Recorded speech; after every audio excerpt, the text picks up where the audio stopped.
እና ሌላ ሰው አለ? ና ወደዚህ። ምን ያንቀጠቅጣል? ኧረ እኔ አልተንቀጠቀጥኩም።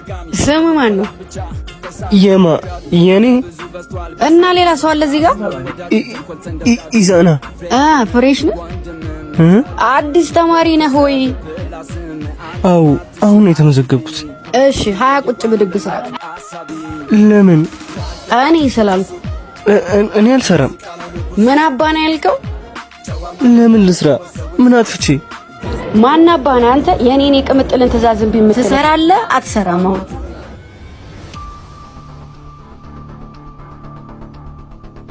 እኔ አልሰራም። ሲጀመር እናንተ የሀብታም ልጆችና የግል ተማሪዎች አፍታችኋል።